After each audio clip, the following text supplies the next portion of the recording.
Bien, bonjour. Bien le bonjour. Vous allez bien? Très bien, et vous? Parfaitement bien. Alors, Parfait. de quoi parlons-nous aujourd'hui? On va parler d'un film d'horreur sur Netflix, Très bien. classé top 2, qui se nomme Je t'en prie, dis-nous Tin et tout. Tina. Très bien. C'est quelle durée? C'est 2 heures, Oui. Quel public? plus 16 et plus. Attention. Très bien. C'est réalisé par qui, s'il te C'est plaît? réalisé par Rubinstein. Est-il Donc évidemment, c'est un film espagnol. Oui. Voilà. Est-il Est-il connu? Oui. Non. Est-ce que les acteurs sont un peu plus réputés ou pas? Oui, bien sûr. On a les deux adultes qui vont jouer le couple dans le film. Oui. Milena Smith, que tout le monde connaît, pour La petite fille sous la neige, Oui. dont en plus on a fait le retour, Oui. qui est également sur Netflix, et Alma, Oui. pareil, une série avec deux jumelles, qui est très bonne d'ailleurs. Ensuite, nous avons Jem Lorente. c'est le mari. C'est le mari. Très bien. Lui, il a fait Casa del Papel, hein, tout simplement. Voilà, pas besoin Ah d'en oui, dire c'est plus. vrai. C'est Oui. de là d'où, c'est vrai, sa tête me disait quelque chose. Voilà. Très bien. Vient les deux enfants, alors Oui. qui eux sont pas connus, du moins encore une fois pas en France. Anastasia Russo, Oui. qui fait la petite fille, qui fait Tina, Mm. et Carlos González Morolón, qui fait Tin. Bon, très bien. Alors justement, on en arrive au pitch. Oui, non, attends, vas-y. Bien, ça va être très, très simple, hein. Oui. C'est un couple en Espagne. Malheureusement, la dame ne peut pas avoir d'enfant. Donc, du coup, ils vont, Ne peut plus. ils vont adopter. Ils veulent adopter à la base un bébé. Ils vont rejoindre un couvent à 6 km de chez eux, c'est très précis. Et ils tombent comme ça sur des jumeaux qui ont 7-8 ans à peu près. Une fille et un garçon. Bizarre, mais ils savent y faire. Ils savent les amadouer en quelques secondes. Voilà. Donc du coup, la jeune femme s'éprend de ses deux enfants, le mari un peu moins, et donc il les adopte. Voilà. Tout simplement, alors qu'à la base, ils étaient venus pour un nourrisson. Nous allons préciser que ces deux jumeaux ont vécu toute leur vie dans ce couvent, et ils ont un amour inconditionnel de la religion, précisons, la religion catholique, voilà. chrétien, catholique. Ils ont reçu une éducation stricte. Très bien. Est-ce que tu as autre chose à rajouter sur ce pitch-là? Non. Nous allons passer à ton ressenti. Très bien. Dès le début, je n'ai pas trop aimé la tête des enfants. Oui. Tu sens que c'est gênant. Voilà. Moi, ça m'a fait penser, est-ce que je suis la seule, hein, parce que apparemment, oui. Ah, bonne nuit les petits. Ils ressemblent fort. Bon, bref, très passons. Bien. Ouais, on dirait qu'ils sont albinos. Oui, mais dans ce cas-là, ils auraient eu des yeux clairs, il me semble. Hein. Bon, on ne sait pas ni d'où ils viennent, on ne sait pas trop leur vie, en fait. On ne sait pas leur histoire. Mais ils sont gênants. Ah oui. À part ça, l'histoire est peut-être un peu longue. C'est vrai que pour un film d'horreur, on peut s'attendre à de la possession, à du paranormal. Les démons et tout, possession, mais pas du tout en fait. On n'est pas du tout là-dedans. Là, on est dans la foi en fait. Et les enfants, ils ont une foi tellement grande et ils interprètent mal ce qu'ils ont appris, ou on leur a peut-être appris comme ça.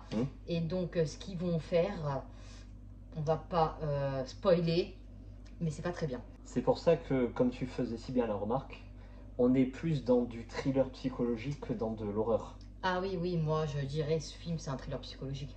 D'accord, ok, ça te met mal à l'aise, t'as peut-être un peu peur, ça dépend, tes peurs à toi-même après, mais c'est beaucoup parce que la mère elle va prendre beaucoup psychologiquement. Ah, ça va y aller, ça va s'acharner sur elle. Il y a quand même une scène de maltraitance animale qui est un peu... c'est annoncé, de toute façon Netflix l'ont annoncé dès le début. C'est caractéristique de ce genre de film, à chaque fois il y a un chien ou un chat qui prend cher. C'est ça. Il y a de l'automutilation. Et surtout, il y a ces questions de religion. Voilà. Donc, toi, tu as plutôt apprécié ou pas? J'ai apprécié. Surtout que peut-être le film est long. Mais alors, les 20 dernières minutes, ça vaut le truc. Voilà, ça envoie tout. Et à la fin, en fait, on peut l'interpréter comme on veut, quoi. Bah là, on va faire une partie spoil, où on va lâcher les chevaux. Voilà, on va essayer de vous expliquer, nous, ce qu'on a compris à la fin. J'ai pu lire plusieurs explications de plusieurs personnes différentes, et ça match. Donc, je pense que chacun a son idée. Hein. Et toi, du coup? Très long, très lent. Donc, arrive à un moment, soit vous avancez, l'histoire. Ouais, il n'a pas arrêté de mettre pause pour savoir combien de temps il restait. Ouais, Hein, soit vous faites un petit goûter, soit vous allez un peu sur votre téléphone. non, non, non, non, il faut suivre. Parce Oui, que il faut alors j'ai suivre, lu des oui, évidemment. retours, ça se voyait qu'ils avaient rien suivi au film, mais ils n'ont pas compris la fin. Oui, parce Il que faut vraiment être attentif à leur histoire à la base. 2 heures, mais c'est long. Mais la fin vaut vraiment le coup d'œil. Oui, Voilà. C'est plutôt bien joué. oui. Moi, c'est surtout l'atmosphère. Il y a une succession de scènes qui mettent mal à l'aise. Voilà. Les deux gamins, ils ont une attitude, ça porte à chaque fois à confusion. Est-ce qu'ils sont démoniaques? On va utiliser le terme. Est-ce qu'ils sont juste fous? Est-ce qu'ils sont bénés, simplés? Ou est-ce qu'ils sont vraiment de bonne foi? Donc pendant 1 heure et demie, ça se joue toujours sur cette hésitation-là. Arrive la fin. Et donc là, on va passer en mode spoil. Spoil alerte. Bon, vas-y, maintenant qu'on peut tout dire, fais un point sur la situation. La femme va tomber enceinte. Oui. Peut-être grâce aux enfants, peut-être un miracle, je ne sais pas, mais les enfants prient le bon Dieu et ils ont peut-être fait cette prière-là. Bref, elle accouche, les enfants sont toujours là. Toujours insupportable. Mais gros malaise, c'est ça. Elle se pose de plus en plus de questions sur est-ce qu'ils font le bien ou est-ce qu'ils font le mal, ces enfants-là. Qui sont-ils? Du coup, couvent. Oui, pour protéger le gamin. Pour protéger son bébé. Ils ont essayé de baptiser dans la piscine. Ça, c'est une scène aussi, elle vaut le coup d'œil. C'est ça. Maintenant, elle va se poser des questions sur son mari, donc... C'est à partir de ce moment-là où ça devient très intéressant. Oui, et je pense aussi que c'est l'épisode de la piscine qui lui a fait poser des questions sur son mari. Oui. Parce qu'il était juste à côté et il n'a rien fait. Exactement. Voilà. Donc, on arrive, le mari, il prend la foudre. La femme, elle erre dans la maison, elle s'automutile en se mettant un sac, elle a une vision, elle entend son gamin, elle arrive à sauver le gamin. Elle se retrouve à l'hôpital. La sœur lui dit non, non, mais en fait, les garçons, ils étaient avec nous. Enfin, les jumeaux étaient avec nous.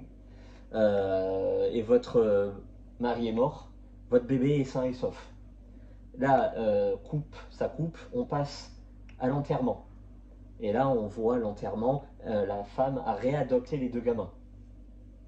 Et en plus, est devenue croyante. Exactement. Parce qu'à la fin, elle dit son amen. Exactement. Chose qu'elle ne fait pas tout le long du film. Donc, qu'est-ce que nous allons dire à ce sujet-là? Donc, moi, je pense, et je pense encore maintenant, que qui ils enterrent, c'est le bébé. C'est le petit frère. Parce que malgré le fait que la religieuse, elle dise oui, il est sain et sauf, d'accord, auprès du bon Dieu, en fait. Pas sur la terre. Voilà. Et puis la tombe, on va pas se mentir, elle est toute petite. Et puis le mari, on va pas se mentir, c'est peut-être possible d'enterrer, mais il a brûlé, quoi, avec la maison. À mon avis, c'est volontaire. Enfin, à notre avis, c'est volontaire.